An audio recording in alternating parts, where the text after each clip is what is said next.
이 당뇨 환자들 가운데 당이 막 높아지는 것도 무섭지만 혈당이 낮아질 때도 아주 위험합니다. 갑자기 당이 떨어지면 이게 사람이 가다가 쓰러지게 되어 있습니다. 건강한 상태로 막 산을 올라간다 할지라도 갑자기 어느 순간 당이 떨어지면 그 등산하는 자리에서 그냥 푹 주저앉고 쓰러질 수 있는 상당히 위험한 상황이 올 수 있는 거죠. 근데 그때 좀 당이 많은 초콜릿 하나를 탁 먹으면 놀랍게도 회복이 됩니다. 작은 초콜릿 하나가 사람을 죽음의 자리에서, 위기의 자리에서 이렇게 회복하게 하게 합니다. 이게 초콜릿이 작은 거라 할지라도 이게 한 생명을 살리는 아주 큰 역할을 하는 것이죠.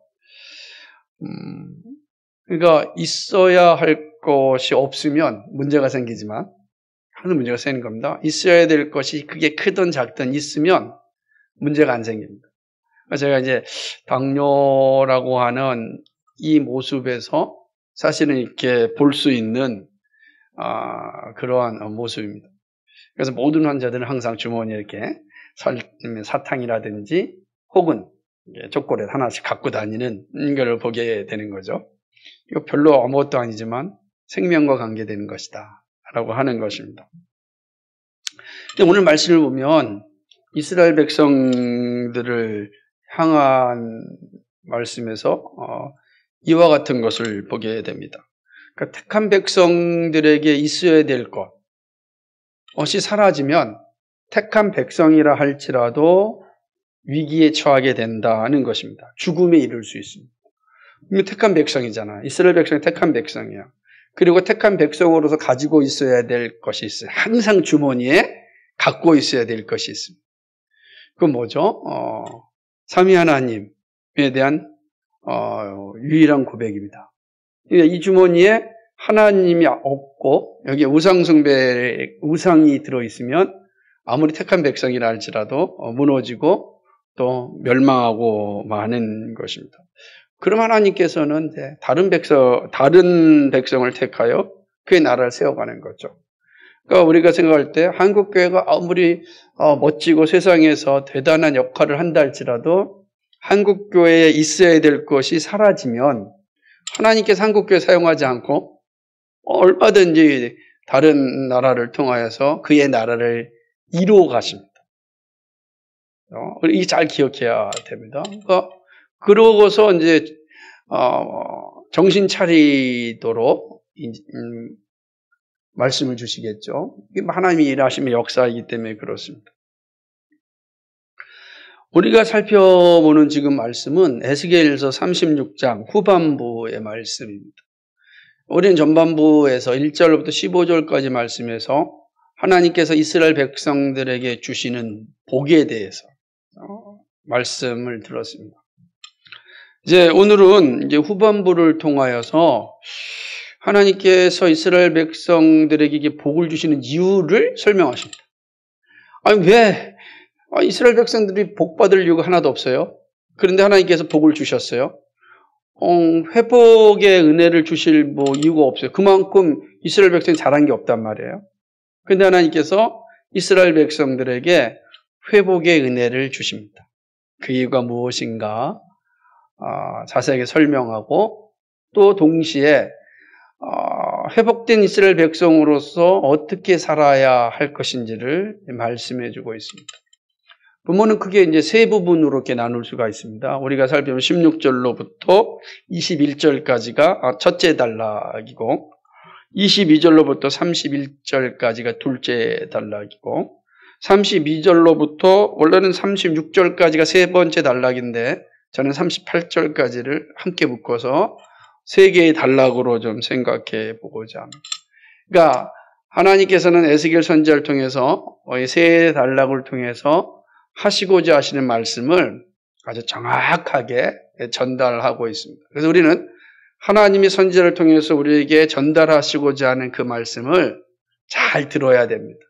그리고 듣는 자만이 그 말씀을 통하여서 깨달을 수 있고 삶에 적용할 수가 있는 거예요.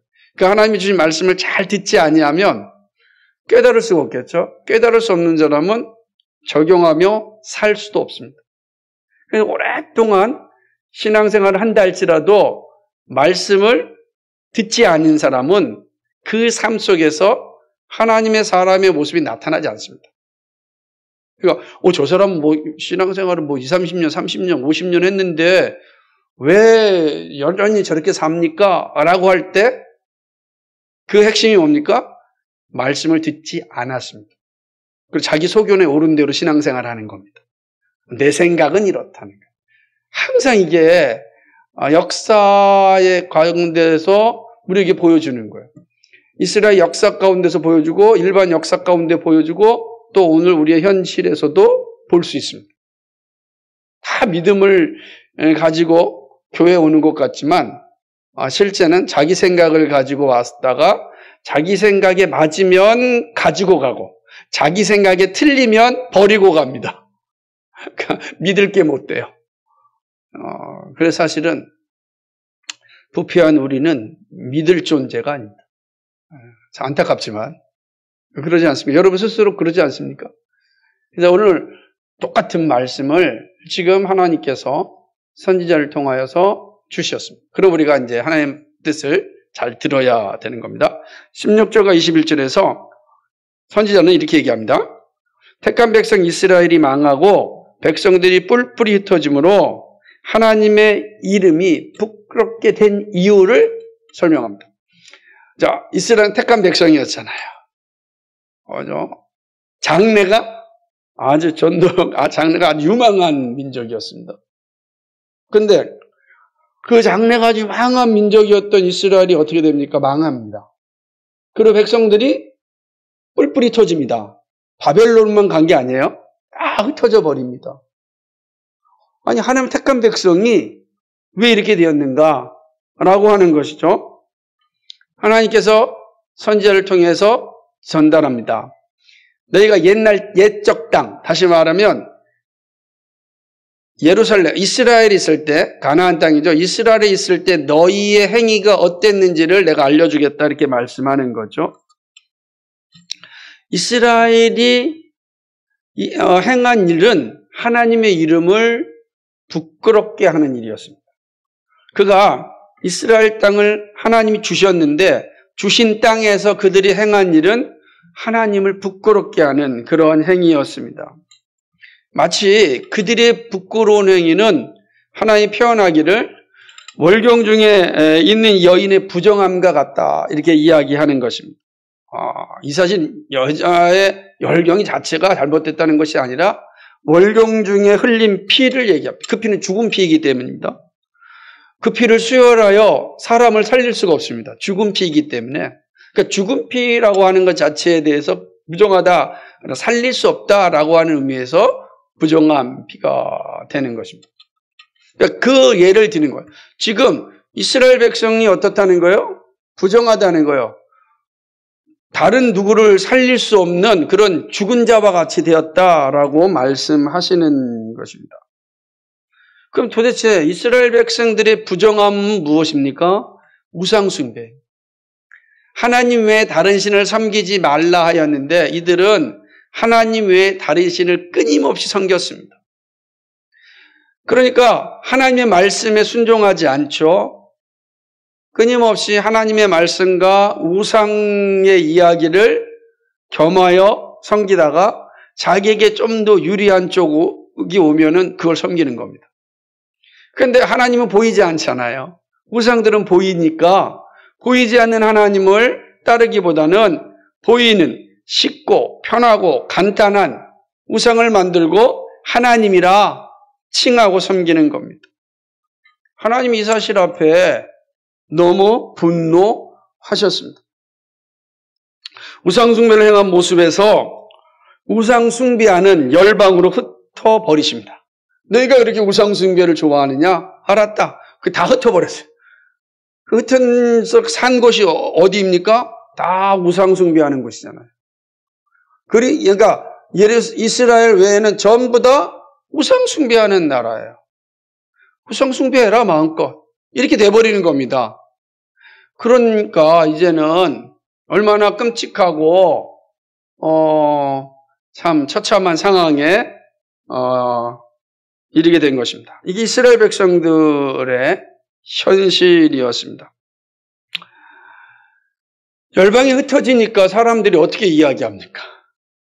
야, 너희는 하나님인데, 너희가 믿는 하나님인데 그 하나님이 어찌 너희를 다 버려버렸냐?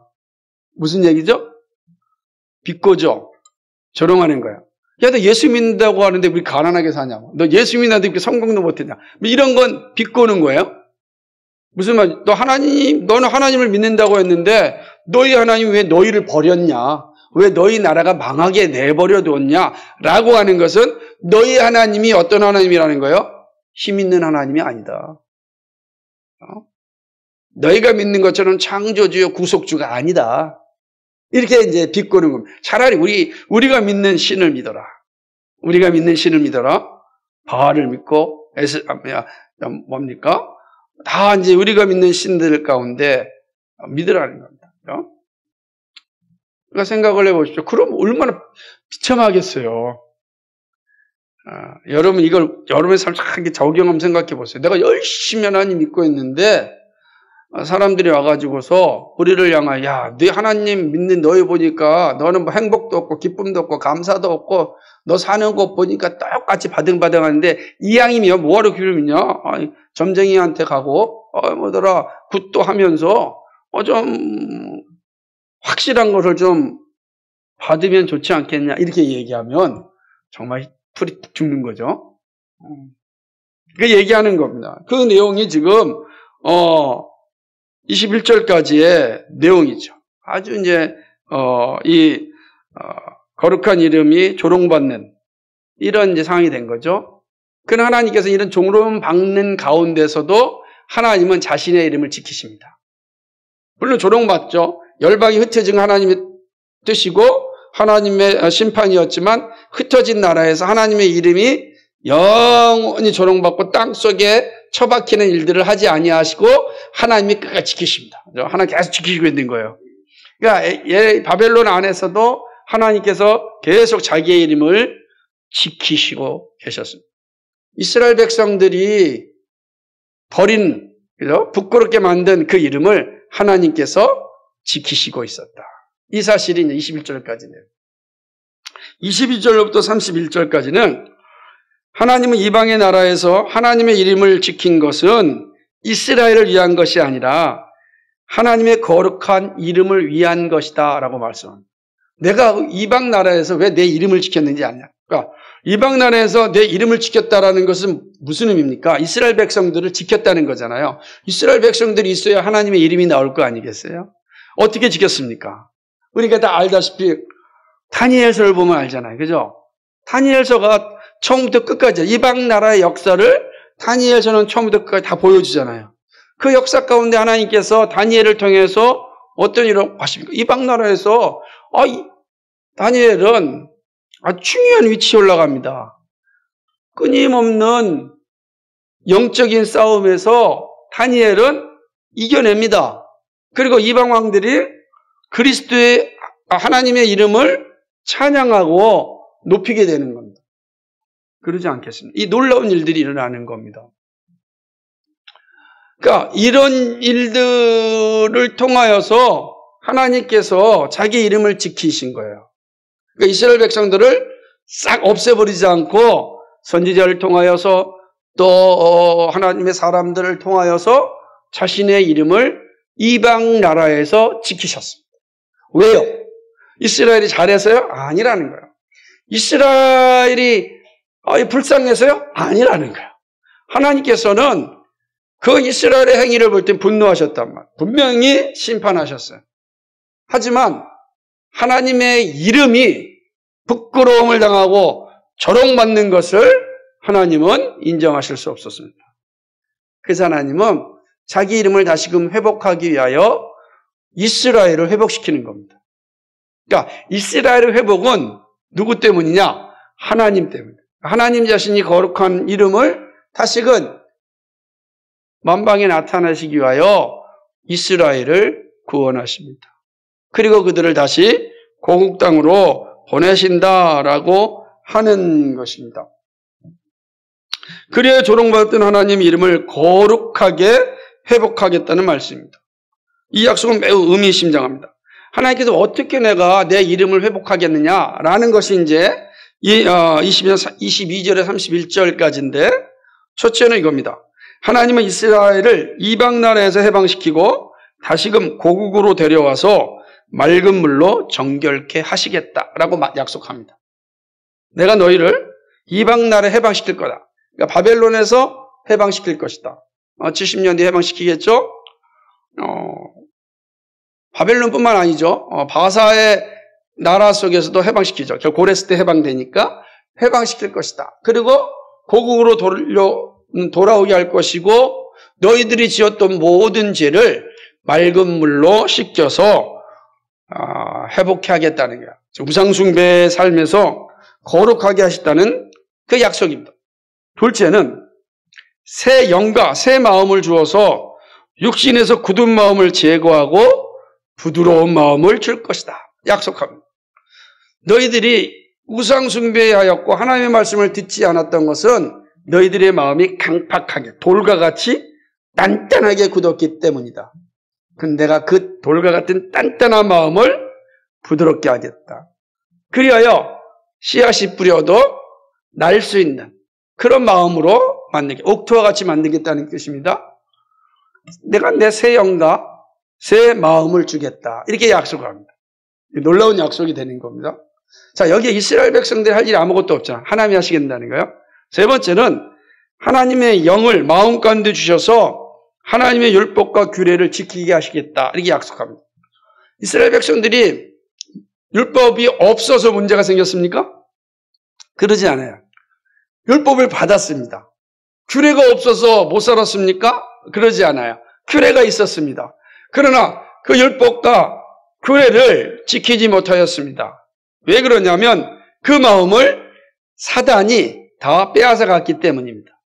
그로 하나님께서 그 마음, 사단이 점령한 마음을 제거하고 그 마음에 새 영, 성령을 보내셔서 성령으로 말미암아 받은 바 율법과 율례를 지킬 수 있게 하겠다는 거예요. 우리의 말씀은, 우리의 율법은 성령 아니면 할 수가 없다. 이 사실을 보여줍니다. 말씀에 순종할 수 있게 하시겠다는 겁니다.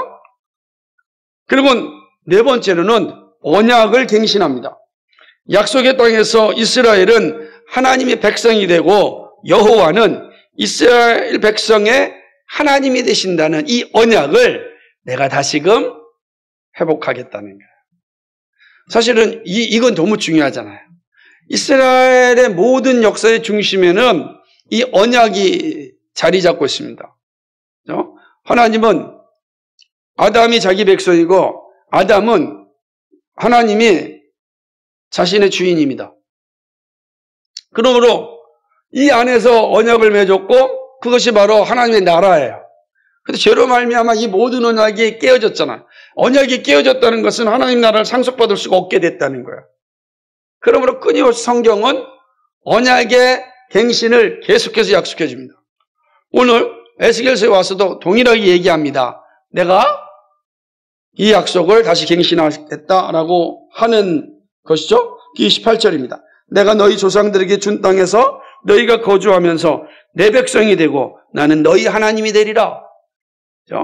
이 약속을 갱신하겠다는 겁니다. 이 언약 갱신에 대한 약속을 주십니다. 이스라엘은 이 약속을 받았습니다. 그리고 약속에 근거하여 모든 더러움에 해방되고 삶이 풍요로움을 누리게 될 것입니다. 그래서 29절로부터 30절까지는 이스라엘 백성들이 다시금 돌아와서 언약이 회복된 백성들에게 주어지는 풍요의 삶을 약속하십니다. 더 이상 기근으로 인하여 열방의 조롱거리, 모욕거리가 되지 않게 할 것이다. 이런 약속을 받게 되는 것입니다.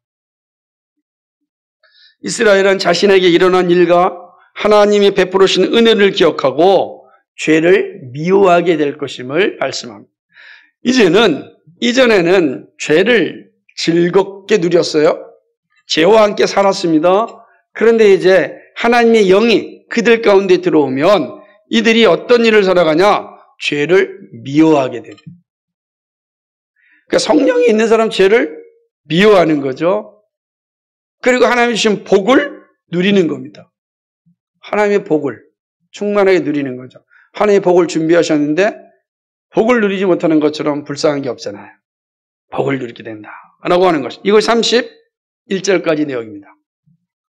그리고 32절과 38절에서는 하나님이 이러한 은혜를 주신 이유를 좀 더 분명하게 말씀합니다. 하나님께 우상 숭배로 인하여 심판을 받았던 이스라엘 백성들을 향하여 회복의 선물을 주신 것은 앞서서 말씀드린 것처럼 이스라엘 백성 때문이 아닙니다. 이스라엘은 자신이 행한 행동에 대하여 부끄러워해야 합니다. 하나님은 이스라엘이 정결케 되는 날에 황폐한 성읍이 회복되고 황폐한 땅이 에덴 동산 같아질 것을 이야기합니다. 무너진 집과 성읍에서 드디어 사람이 사는 공간이 되어집니다. 이 짐승들이 사는 터가 사람이 사는 터가 되어지는 거죠. 사람들이 북적거립니다. 이를 통하여서 어떤 일을 하십니까? 열방이 하나님의 이름을 인정하게 합니다. 이스라엘의 멸망을 통하여 이스라엘의 흩어짐을 통하여 사람들이 하나님의 이름을 조롱하였습니다. 그죠? 우리가 한번 볼까요? 다시 한번 보면 20절 뭐라고 써 있습니까? 20절 하반절에 보게 되면 이렇게 합니다. 여호와의 백성이라도 여호와의 땅에서 떠난 자라 하였음이라. 이런 조롱을 받았습니다. 그런데 어떻게 되겠습니까? 36절 한번 볼까요? 같이 읽어볼까요? 시작. 너희 사방에 남은 이방 사람이 나 여호와가 무너진 곳을 건축하며 황폐한 자리에 심은 줄을 알리라. 나 여호와가 말하였으니 이루리라. 아멘. 이방 사람들이 이제 분명히 하나님이 뜨셨는데 다시금 하나님이 모으시는 사건을 보면서 여호와가 살아계시구나. 여호와가 살아계시구나 하는 사실을 알게 될 것이다 라고 하는 것입니다. 사실은 무너진 이스라엘이 다시 회복되는 건 불가능하였습니다. 사람의 눈으로는. 안 그러겠어요? 여기 주인이 없잖아요. 70년 동안 주인이 없는 땅이고 70년 동안 예루살렘 성벽 무너진 채로 성전이 무너진 채로 살았잖아요. 이방 사람들이 성전을 건축하고 성벽을 세워야 될 이유가 있습니까? 없습니까? 하나도 없는 거예요. 그죠? 그냥 그대로 살면 되는 겁니다. 왜? 일단 사람이 없는데. 사람이 없는 곳에 성벽 쌓고, 성벽 쌓을 수도 없어요. 사람이 없으니까. 쌓은들, 살 사람이 없는데 무슨 의미가 있겠어요? 그러니까 안 하는 거예요. 그래서 그 무너진 성벽과 성전을 보고서 하나님의 이름이 조롱받은 거죠.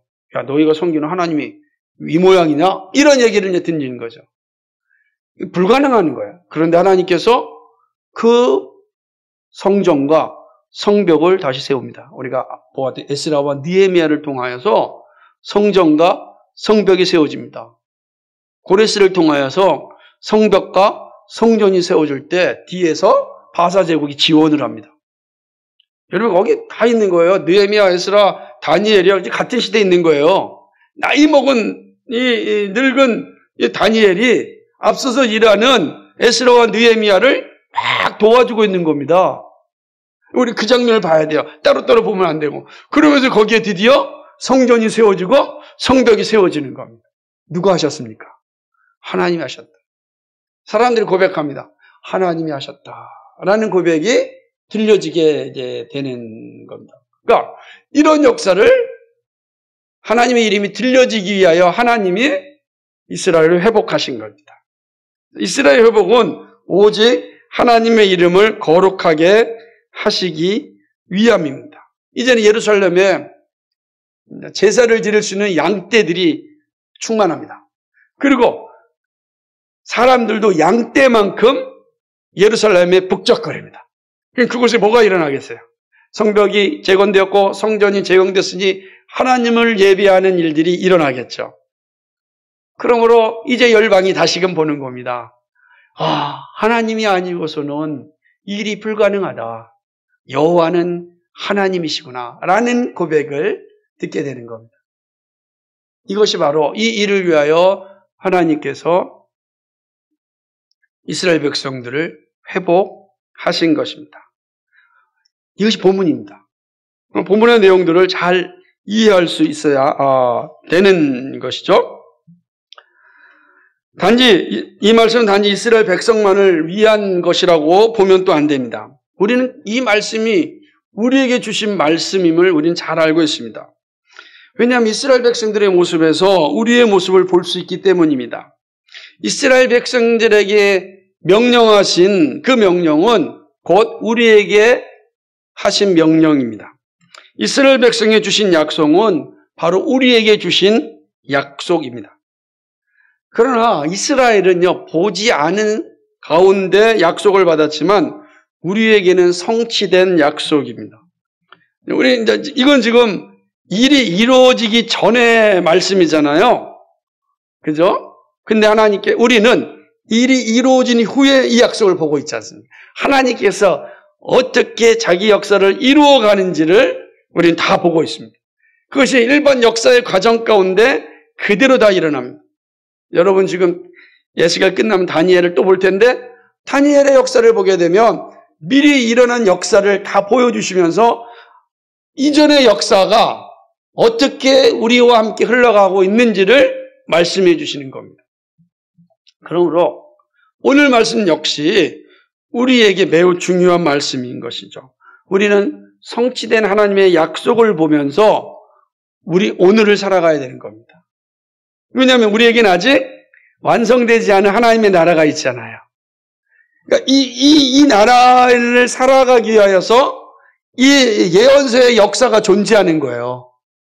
그렇지 않다고 한다면 이 예언서의 역사는 우리에게 아무 의미가 없습니다. 한 나라의 역사 아니겠어요?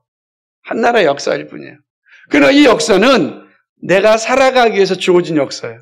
그러므로 이 땅의 역사도 다 하나님 나라를 위하여 준비된 역사인 겁니다. 어느 역사 하나 의미 없이 주어진 역사가 없다는 것입니다. 전 세계 모든 역사가 다 그리스도의 오심을 준비하기 위한 역사였고 다시 오실 그리스도를 맞이하기 위한 역사다. 라는 거예요. 그 모델을 이스라엘의 역사를 통해서 보여주시는 거예요. 그렇죠. 자, 이스라엘의 역사, 성경에서 말하는 다니엘의 역사는 어디서 끝납니까? 로마에서 끝나잖아요. 그리고 유럽의 전체로 흩어진 역사에서 끝나잖아요. 그 이후의 역사는 누구의 역사입니까? 우리의 역사라. 그 이후에 흩어진 역사는 우리의 역사야. 왜 그렇죠? 그리스도가 오셨기 때문에. 이제 우리의 역사가 되는 거야. 로마의 역사는 AD 700년에 디도 장군에 의하여서 예루살렘 성전이 파괴되면서 이제 역사가 끝납니다. 그리고 이제부터 종말의 역사가 시작되는 거야. 그 종말의 역사는 이제 우리가 사는 역사인데, 그럼 이 역사 가운데 우리는 어떻게 살아야 될 것인가? 이 역사적 현실 가운데 어떠한 삶을 준비해야 될 것인가? 어디서 배웁니까? 이전의 역사에서 배우는. 그 이전의 역사가 지금 에스겔 선지자가 보여주는 역사이고 선지서들이 보여주는 역사입니다. 그러니까 그 역사는 누구를 위한 것입니까? 오늘 우리를 위한 것이다 는 사실. 자, 그렇다면 본문이 보여주는 교훈이 무엇인지 살펴봅시다. 중요하지만 첫째는 하나님의 심판과 회복은 하나님의 이름이 거룩하게 됨에 있다는 사실이에요. 하나님께서 이스라엘을 심판하시고 다시금 하나님께서 이스라엘을 회복하시잖아요. 그래서 이 하나님의 심판과 회복이 왜 주어졌는가? 이것은 바로 하나님의 이름의 거룩함 때문입니다. 왜 이스라엘 심판하셨습니까? 하나님의 이름이 훼손당하였기 때문입니다. 하나님께서 왜 다시금 이스라엘 회복하십니까? 분노하셨는데, 진노하셨는데 다시금 하나님의 이름을 거룩하기 위함입니다. 이 원리는 어디서부터 시작됩니까? 첫사람 아담에서부터 나타난 거죠. 아담이 범죄하였습니다. 심판하시고 끝내면 되는데 아담을 살려주십니다. 그리고 그를 통하여서 하나님의 자녀가 다시금 태어나게 하십니다. 왜 그렇습니까? 하나님의 이름이 회복되기 위해서. 왜요? 창조 경륜을 완성하셔야 되니까. 하나님의 창조 경륜을 완성해야 되니까 아담으로부터 모든 역사가 계속해서 이어지는 겁니다. 하나님이 심판하시고 회복하십니다. 그 일을 통하여 하나님의 이름이 거룩하게 되는 일들을 이뤄가는 것입니다.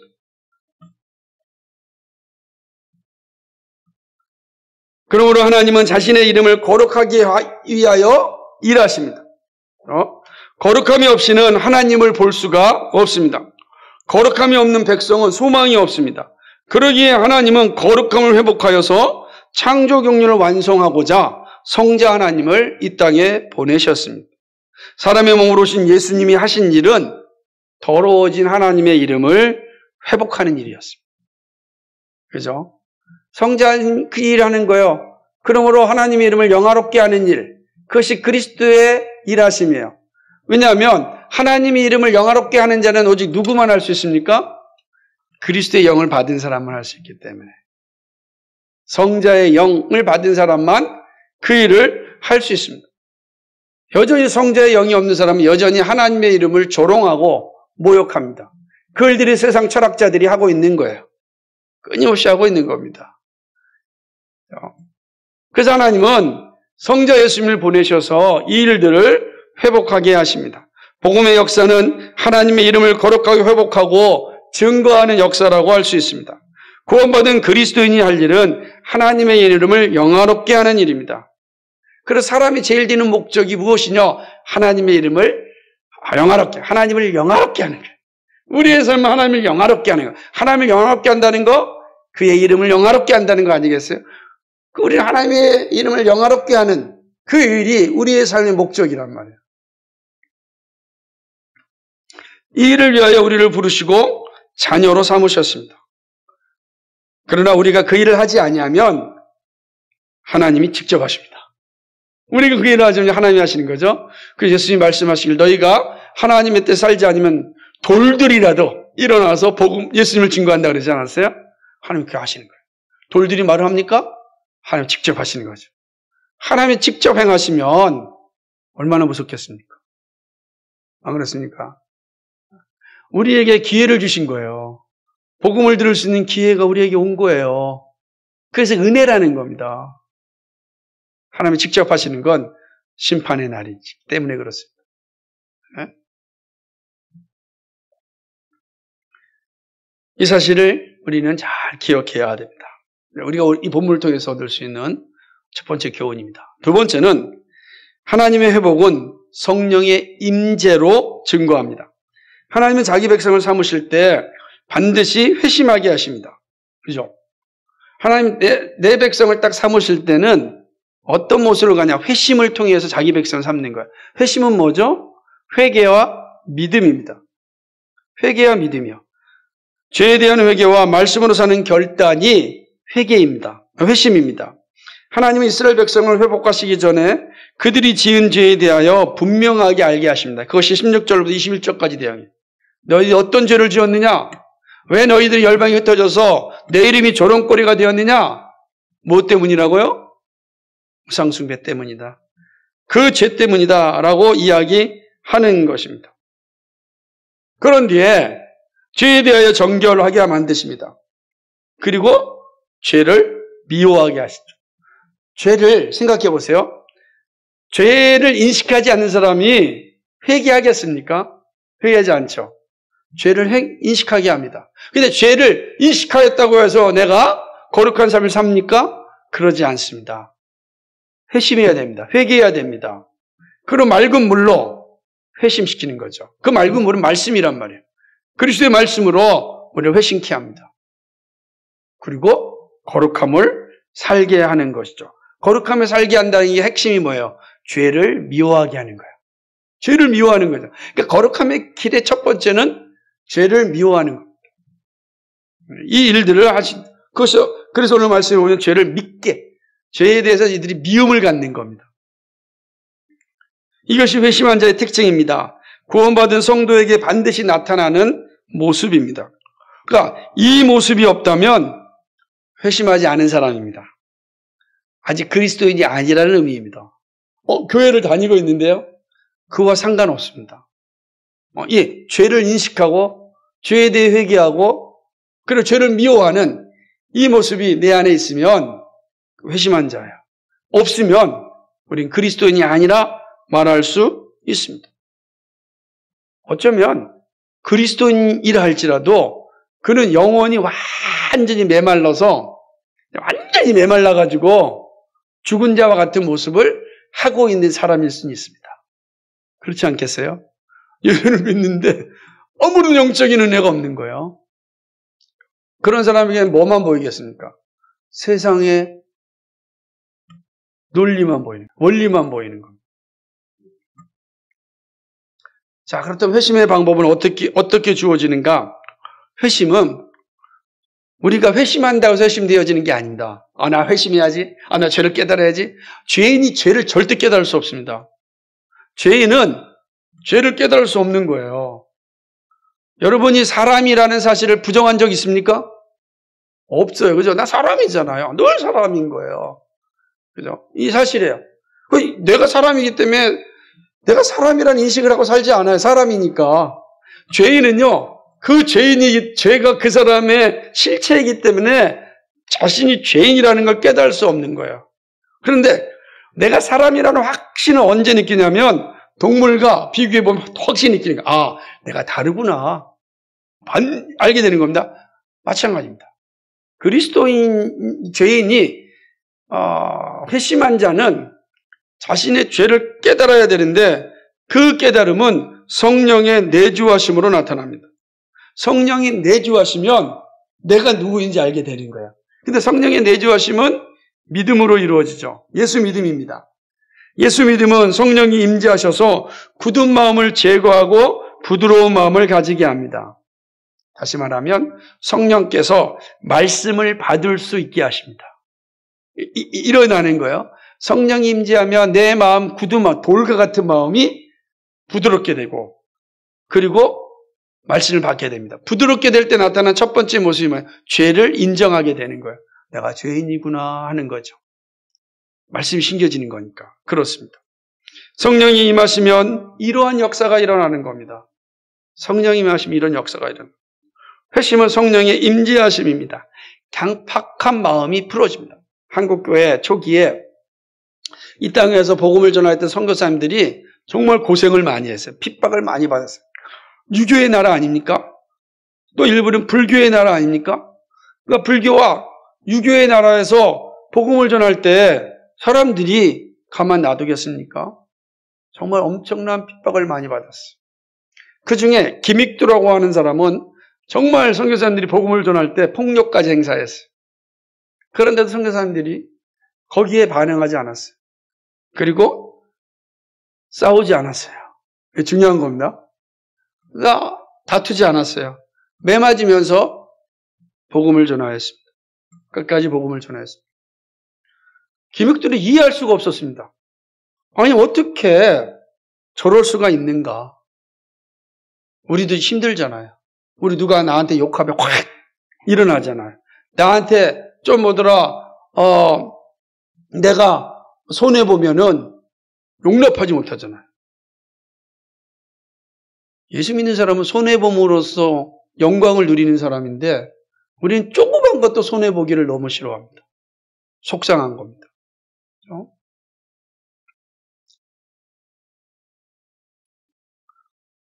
그러니까 이러한 일들이 있으니까 사람들은 선교사님들을 볼 때 아주 그냥 불쌍하게 여긴 게 아니라 그때 당시에는 아이고 당연히 맞아야 될 존재로 본 거예요. 그런데 어느 날 성령께서 김익두를 찾아오십니다.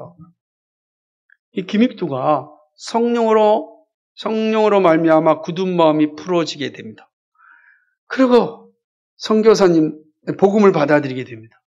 놀라운 역사가 일어난 거예요. 그게 불가능할 것 같은 일들이 일어나고 선교사님 통하여서 김익두가 신학교를 들어가고 목사가 됩니다. 그리고 한국교회 초대에 가장 강력한 이 부흥사로서 복음을 전하는 전도사로서의 역할을 하게 됩니다. 한국 초기의 역사에 김익두 목사님의 이 놀라운 일들은 어마어마합니다.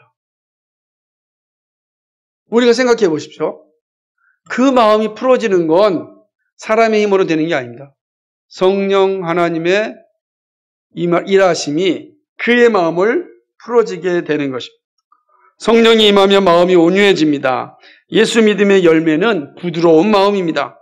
복음에 부드럽게 반응하고 성도를 향하여 부드럽게 행동합니다. 성령이 없거나 침체되면 다시금 강팍한 마음이 작동합니다. 우리가 예수를 믿다 할지라도 성령으로 충만해지지 않고, 그죠? 우리가 영적 침체되면 우리의 강팍한 마음이 다시금 작동해요. 이게 하루에도 12번 작동하는 겁니다. 오늘은 막 앞에서 선한 모습인데 내가 성령의 지배를 받지 못하면 내일은 아주 강팍한, 아주 마귀와 같은 모습을 갖게 됩니다. 이게 다 나타나는 거예요.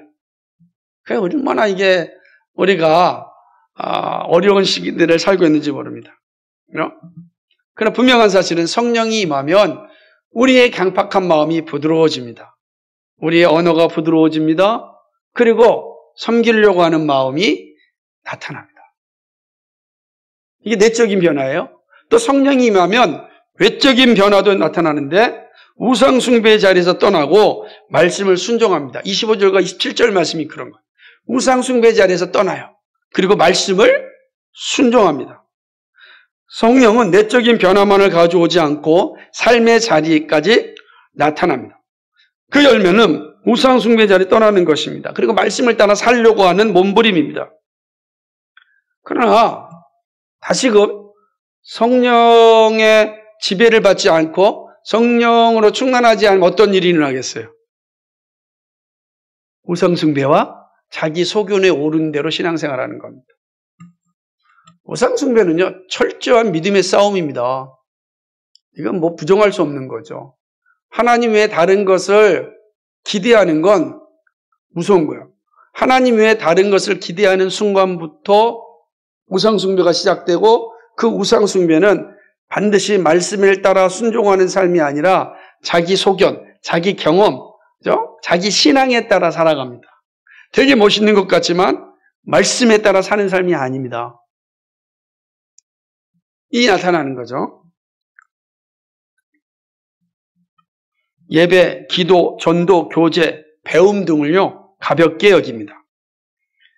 하나님께서 우리를 회복해 하심은 성령의 임재입니다. 나의 삶에 성령의 임재가 충만한지 자문하여 보시고 정말 성령의 충만함이 있기를 간절히 간구하시기 바랍니다. 그거 외에는 우리가 이 땅에 소망이 없습니다. 우리의 부패한 본성을 믿으면 안 돼요. 믿음 생활 잘할 겁니다. 아니, 믿지 마세요. 믿을 수가 없어요, 우리는. 우리가 의지하는 건 성령 하나를 의지하는 겁니다. 성령이요, 성령 저를 인도해 주십시오. 끊임없이 성령님을 의지할 때 내 굳은 마음이 부드러워집니다. 이게 우리가 본물 두 번째 교훈입니다. 세 번째는 성령의 임재는 예수 그리스도의 말씀으로 됩니다. 자, 보십시다. 성령의 임재는 굳은 마음을 제거하고 부드러운 마음을 줍니다. 그리고 성령이 임하면 말씀에 순종하게 됩니다. 이것이 영적인 거룩함이며 영적으로 정결케 됨이라고 할 수 있습니다. 거룩하게 되고 정결케 되는 길은 복음에 있습니다. 예수 그리스도의 말씀에 있습니다. 말씀이 복음의 원천이고 구원의 길이기 때문입니다. 바울은요, 이 진리를 분명하게 증거하였습니다. 그 유명한 로마서 10장 13절로부터 17절 말씀이 이것입니다. 누구든지 주의 이름을 부르는 자는 구원을 받으리라. 그런즉 그들이 믿지 아니하는 일을 어찌 부르리요? 듣지도 못한 일을 어찌 믿으리요? 전파하는 자가 없이 어찌 들으리요? 보내심을 받지 아니하였으면 어찌 전파하리요?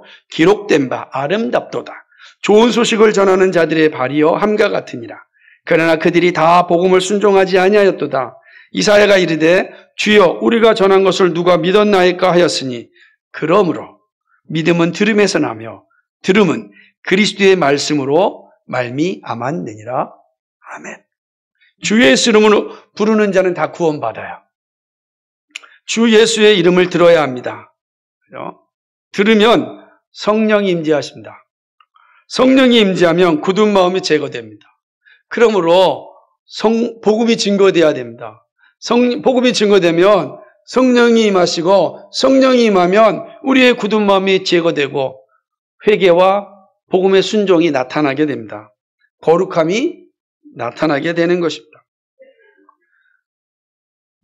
이 모든 것은 다 그리스도의 말씀, 복음이 들려질 때입니다. 그러니까 복음이 들려지지 아니하면 이런 역사가 없어요. 그래서 주님께서 땅끝까지 이르러 내 증인이 되라 하신 이유가 여기 있습니다. 복음이 증거돼야 성령이 임하시고 굳은 마음, 강팍한 마음이 제거되기 때문입니다. 교회의 복음의 역사에는 이런 강팍한 심령들이 다 제거되어지고 그리고 회복되는 역사가 있습니다. 주 예수를 믿으라. 그리하면 너와 내 집이 구원을 얻으리라. 하나님이 세상을 이처럼 사랑하사 독생자를 주셨으니 누구든지 저를 믿는 자마다 멸망치 않고 영생을 얻으리라.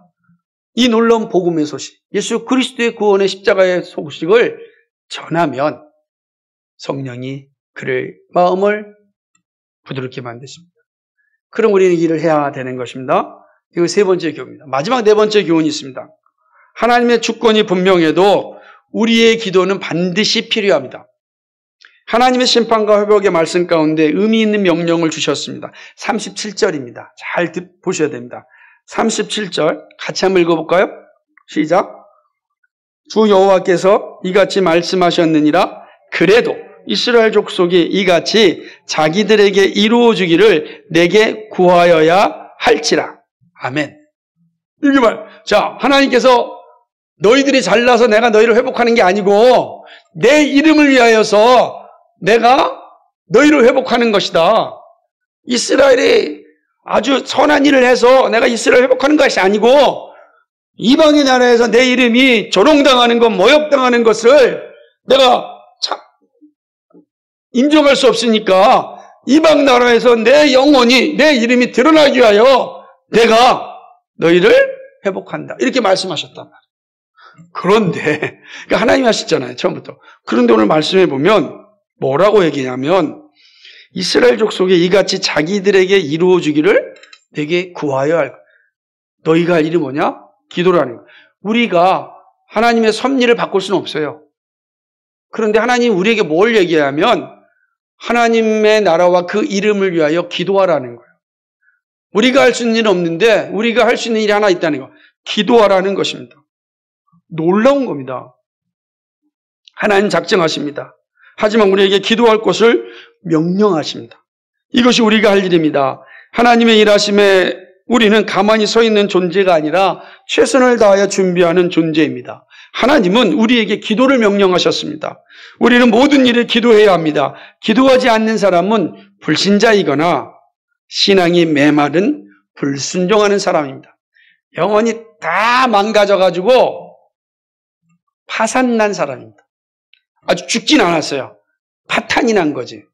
그냥 파탄이 난 사람. 이런 사람 기도하지 않습니다. 어떤 일을 하더라도 자기 소견과 자기 경험과 자기 방법과 자기 생각에 몰두하여 일합니다. 하나님의 말씀이 들려지지 않아요. 하나님의 말씀이 그 안에 심겨지지 않아요. 너무 불쌍해. 너무 화가 납니다. 하나님이 복을 주시려고 하는데 문을 열지 않아요. 얼마나 불쌍합니까? 하나님이 복을 그 앞에 갖다 놨는데 문을 두드려도 열지 않는 거예요. 왜요? 말씀을 받지 않으니까. 기도하지 않는 거예요. 기도하지 않는 거예요. 하나님과 교제하지 않는 겁니다. 얼마나 슬픈 일입니까? 얼마나 속상한 일입니까? 하나님은 우리에게 기도하라고 명령하셨어요. 일은 내가 하는데 너희 할 일은 기도라 그랬어요. 우리에게 기도하라는 거예요. 일은 내가 하겠다는 거예요. 여러분, 이 놀라운 것을 기억하십니까? 그런데 우리는 어떻게 됩니까? 하나님한테 뭐라 그러는 거예요? 하나님 기도하세요. 내가 일하겠습니다. 하나님은 기도하시고 제가 일할게요. 이런 거예요, 이게. 일한다고 된다면 얼마나 좋겠어요. 안 돼요. 하나님의 법을 우리가 바꾸니까 하나님의 복을 발로 뻥 차버리는 겁니다. 그의 나라와 그의 의를 구하라, 기도하라 그랬어요. 그죠? 구하고 기도하는 거예요. 그러면 너희에게 있어야 될 걸 내가 다 준비해 놓겠다라고 말씀하지 않습니까? 내가 다 하겠으니 너희가 할 일은 그 일을 놓고 기도하라는 겁니다. 기도하면 살게 돼 있거든요. 기도하지 않으면 살 수 없습니다. 하나님의 놀라운 뜻이 여기 있는 거. 기도하면 사는 거예요. 산다고 해서 이루어지는 것이 아니라 살 때 하나님께서 이루시는 거예요. 사람이 그 길을 계획할지라도 이를 이루시는 여호와시니라. 여호와가 이루신단 말이에요. 근데 내가 이루려고 하니까 안 되는 겁니다. 기도하지 않고 행하니 열매가 있겠습니까? 없는 거예요. 그리고 나서 하나님께 원망하는 겁니다. 속상합니다. 참 정말로 마음이 아픈 거죠. 기도가 쉬는 죄를 범하면 안 됩니다. 믿음의 기도가 역사합니다. 우리가 하나님이 준비하신 복을 받지 못하는 것은 믿음이 없기 때문입니다. 기도가 없기 때문입니다. 이게 핵심이에요. 우리는 하나님의 명령에 순종해야 합니다. 쉬지 말고 기도해야 됩니다. 쉬지 말고 기도. 기도의 열매는 대단합니다. 그래서 이거에 대한 제가 좀 시간이 많이 지나가서 다 말씀 못 드리지만 기도하지 않고 얻은 것은 하나도 없습니다. 기도하고 얻을 때 기쁘고 즐거워서 그 다음에 기도하지 않아도 될 것 같다는 생각에 계획을 짰습니다. 안 됩니다. 안 됩니다. 제가요, 우리 독거노인 돕기 할 때 정말로 한 번에 그랬어요. 아니, 정말로 하나님께 기도하고 준비할 때는 막 들어왔어요. 그 제가 생각한 겁니다. 이렇게 많은 사람들이 돕구나. 그래서 다음에는 좀 잘 홍보하면 되겠지. 라고 생각했습니다. 그런데 놀랍게도 다음엔가요? 이제 한 해에 그 전에 했던 사람들 가운데 80%가 안 하는 겁니다. 이해가 안 돼. 그리고 마지막까지 조마조마하고. 근데 어느 날, 한 일주일이 남았는데, 제 마음에 드는 겁니다. 너 뭐 하냐? 하는 거지. 지금 네가 걱정할 때냐는 거예요. 왜 걱정하냐는 거예요. 기도할 때.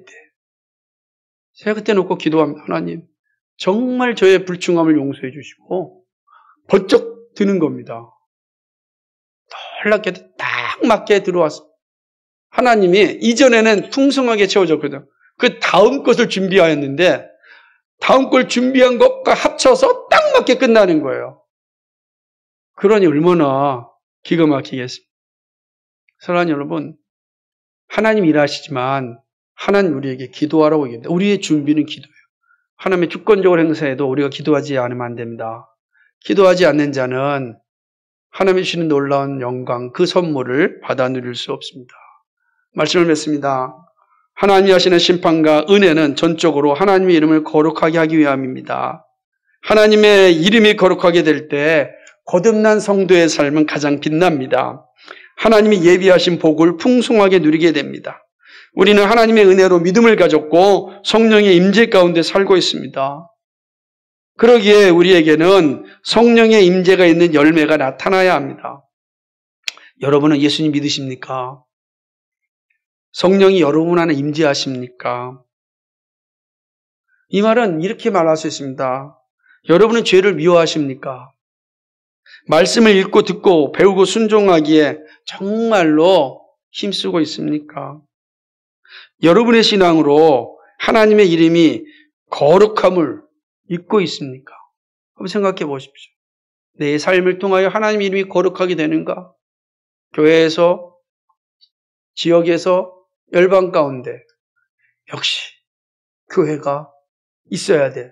근데 지금 현실은 교회가 혐오시설이 되었다고 합니다. 신도시에서 교회를 세우는 일에는 정말 힘들대요.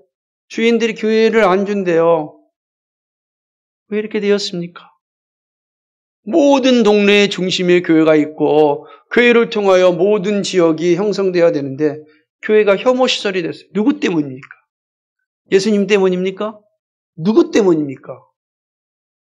누구 때문에 왜 사람들이 교회를 혐오실로 생각하고 교회 오기를 두려워합니까? 우리는 이 말 앞에 저 때문입니다라고 말할 수밖에 없지 않습니까? 누구 탓하겠습니까? 그래서 우리는 정말 다시금 회개해야 됩니다. 우리의 모습을 살펴보고 하나님이 주시는 은혜와 복을 누릴 수 있기를 소망합니다. 하나님이 주신 것을 누리지 못하는 것이 가장 비참함입니다. 하나님이 주신 복을 풍성하게 누릴 수 있도록 믿음의 거룩한 명령에 순종할 수 있어야 합니다. 저는요, 그 순종의 시작과 마지막이 예배라고 생각합니다. 예배를 소중하게 여기시고 예배를 통하여 들리시는 말씀에 귀를 기울이시고 살 수 있기 바랍니다. 말씀이 들려질 때 성령이 역사합니다. 그러므로 여러분, 우리가 무엇보다 힘쓰고 애써야 될 것은 예배입니다. 예배. 목숨과도 바꿀 수 없는 이 예배. 그래서 단지 예배 형식에 참여하는 것이 아니라 내 예배, 신령과 진리로 드리고자 하는 그 예배, 하나님의 말씀을 듣고자 하는 그 간절한 예배, 하나님께 간절히 기도하는 우리의 예배, 그 예배가 우리의 신앙의 시작과 마지막이라. 그러므로 예배가 여러분의 삶 속에 풍성하게 임하기를, 예배하는 자로 살아가기를, 그리하여 하나님의 이름이 거룩하게 높여지기를 주님의 이름으로 간절히 축복합니다. 거룩하시고 자비하신 아버지 하나님, 오늘 이스라엘 백성들에게 주시는 선지자의 말씀을 통하여 오늘 우리에게 들려주시는 하나님의 뜻을 살펴보았습니다. 하나님 아버지, 우리의 범죄로 하나님의 영광이 가려워진 적이 너무 많습니다. 하나님의 이름이 세상에서 조롱받고 있는 때가 너무 많습니다. 다 우리의 죄 때문입니다. 아버지여, 우리의 죄를 용서하여 주옵소서. 성령이여, 우리의 굳은 마음을, 강팍한 마음을, 사악한 마음을 부드럽게 하여 주옵소서. 그리하여 우리의 삶을 통하여, 말을 통하여 정말로 그리스도의 이름이 거룩하게 드러날 수 있도록 인도하여 주옵소서. 아버지, 우리는 부족하여서 넘어질 때가 너무 많습니다. 하나님, 말씀으로 우리를 지배하여 주시고 말씀으로 우리를 인도하여 주시고 성령이 우리를 이끌어 주셔서 우리가 감당할 수 있게 하여 주옵소서. 아버지의 이름이 우리의 삶을 통하여 거룩하게 드러날 수 있도록 날마다 성령께서 우리를 지배하여 주옵소서. 성령의 인도함을 받게 하여 주옵소서. 우리는 성령의 인도하심이 없으면 정말로 별 볼 일 없는 존재뿐만 아니라 정말로 사악한 존재가 될 수밖에 없습니다. 성령님 도와주시고 부드러운 자 되게 하여 주옵소서. 우리가 늘 깨어 기도함으로 이 하나님의 놀라운 역사를 이뤄갈 수 있도록 인도하여 주옵소서. 감사합니다. 예수 그리스도의 받들어 기도하옵나이다. 아멘.